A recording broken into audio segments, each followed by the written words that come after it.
Estás viendo el curso gratuito de Química Inorgánica para Cerveceros de No Soy Normal Cervecería. Abajo en la descripción de este video podés ver el link a la lista de reproducción completa de este curso, donde están todos los videitos ordenados desde el primero hasta el último. Te dejamos también un link a nuestra página web donde podés ver un curso completo sobre tratamiento de aguas y donde podés ver también un montón de cursos que tenemos disponibles. Empecemos con el tema de hoy.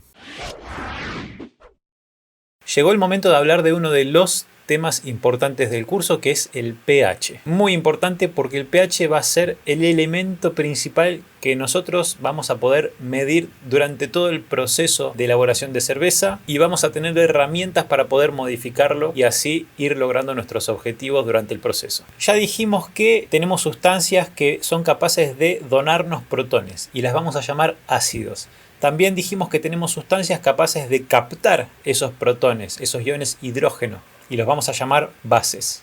Cuando estas reacciones químicas suceden en el agua, las moléculas de agua pueden captar también o donar. Si tenemos un ácido en el agua, el ácido va a donar sus protones y el agua se va a comportar como base y va a captar esos protones y se van a formar iones hidróneo, esos iones H3O positivos. Por el contrario, si tenemos una base en el agua, la base va a querer absorber protones y el agua se los va a ceder. En este caso, el agua se comporta como un ácido y van a quedar en solución muchos iones hidróxilo, estos HO negativos. Entonces dijimos que los iones hidróneo son la huella de que hay un ácido en la solución y los iones hidróxilo son la huella de que hay una base en la solución. Esto nos llevó a la conclusión de que el agua se puede comportar como ácido y base al mismo tiempo. Puede donar protones y puede absorber. Y vimos que existe una ecuación y una fórmula que nos definen esta ionización del agua, esta capacidad del agua de ser base y ácido a la vez. Como ya sabemos lo que es el principio de Le Chatelier y ya sabemos cómo funcionan las ecuaciones del equilibrio, llegamos a la conclusión de que no podemos modificar los iones hidróneo sin afectar a los hidróxilos. Si subimos los hidróneo, sí o sí vamos a bajar los hidróxilos y viceversa.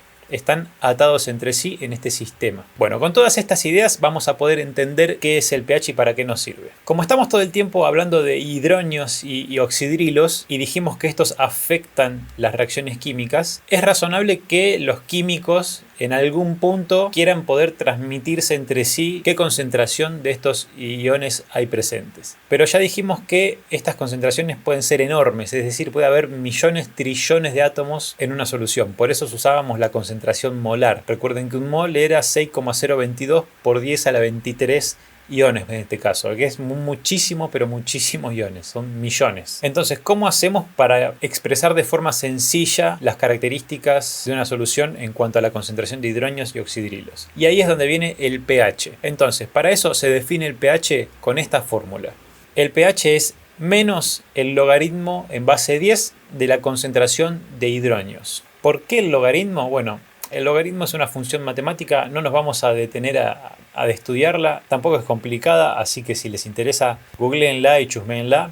Pero lo que quiero que entiendan del logaritmo es que nos sirve para comprimir, digamos, las escalas. Cuando tenemos magnitudes que pueden ser o muy grandes, como la concentración de iones, o muy chiquitas, el logaritmo es muy útil porque en unos pocos números nos puede comprimir muchísimos datos. Piensen, por ejemplo, en las concentraciones. Nosotros podríamos tener 0 partículas en un litro o podríamos tener varios moles. Podríamos tener más de trillones de partículas. Entonces es muy incómodo trabajar con esos números. Entonces con escala logarítmica se compacta en una escala más pequeña. Por eso el pH en general en solución acuosa se mide entre 0 y 14, porque en general no salen de ahí los valores. Bueno, vamos a tratar de jugar un poco con esta expresión, con esta fórmula para darle algo de sentido. En el video anterior vimos estas fórmulas de ionización del agua. Tenemos moléculas de agua que van a ceder y van a captar protones entre sí formando hidróneos y oxidrilos. Y esos hidróneos y oxidrilos van a estar en cierto equilibrio. Entonces dijimos que si la sustancia es neutra, la concentración de hidróneos va a ser igual a la concentración de oxidrilos. Como la constante del agua es 10 a la menos 14 y tenemos esta ecuación que nos define entre hidróneos e hidroxilos, que es simplemente la multiplicación de las dos concentraciones, para que el kW del agua sea 10 a la menos 14, cada una va a tener que ser 10 a la menos 7, si la sustancia es neutra y está a temperatura ambiente. Vamos a meter este 10 a la menos 7 en la ecuación del pH a ver qué pH nos da. Si ustedes toman una calculadora e introducen menos el logaritmo de 10 a la menos 7, entonces van a estar calculando el pH para una solución neutra que tiene 10 a la menos 7 moles por litro de iones hidronio. El resultado de hacer esa cuenta es 7, lo cual obviamente coincide con la intuición que ya tenemos desde siempre, que un pH neutro es de 7. Entonces, a partir de ahora, ustedes ya saben que cuando alguien habla de un pH neutro de 7, en el fondo lo que significa es que la concentración de hidronios está equiparada con la concentración de hidróxilos y cada una de ellas es de 10 a la menos 7 moles por litro. Pero bueno, es más fácil hablar de pH 7 que ponerse a decir toda la concentración de los hidronios y los hidróxilos. Para terminar, vamos a hacernos una pregunta. ¿Por qué es tan importante el pH en la elaboración de cerveza? ¿Por qué nos preocupa tanto controlar la cantidad de hidronios que hay en nuestro mosto? Porque en definitiva es eso lo que estamos haciendo.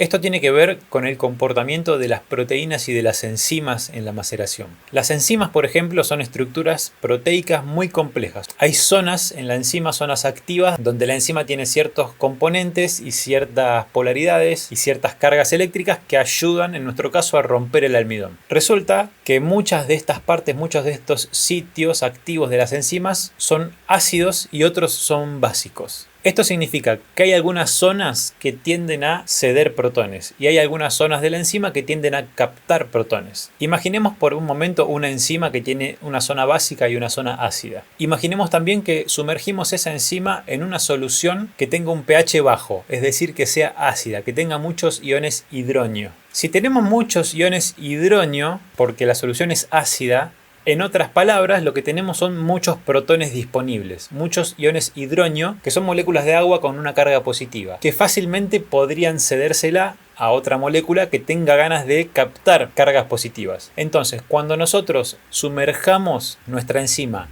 en una solución ácida, las zonas de la enzima que sean básicas van a querer captar protones. Y como hay muchos protones, porque la solución está ácida, estas zonas básicas de la enzima van a captarlos y van a quedar cargadas positivamente. Por otro lado, si la solución en vez de ser ácida es alcalina, es básica, significa que vamos a tener muchos iones hidróxilos. En ese caso, la parte ácida de la enzima va a estar muy tentada a ceder sus protones. Entonces, lo que va a ocurrir ahí es que las partes ácidas de la enzima sumergida en un ambiente alcalino van a terminar quedando con carga negativa. Entonces, de acuerdo al pH que tengamos en nuestra solución, se va a ver modificada la carga de la enzima, la carga eléctrica de toda esa proteína. Y esto va a afectar de manera fundamental el funcionamiento de la enzima, porque recuerden que todo en esta química que estamos viendo nosotros son interacciones eléctricas y le estamos cambiando la polaridad a muchas partes de la enzima. Entonces la enzima en un pH o en otro puede perder por completo la capacidad de romper ciertos compuestos polares, de desarmar ciertas moléculas, etc. ¿Qué es lo que realmente pasa cuando estamos fuera del rango de pH?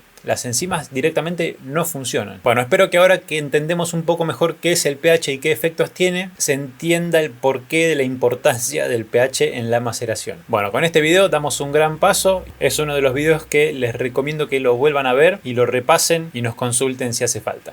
Nos vemos el próximo.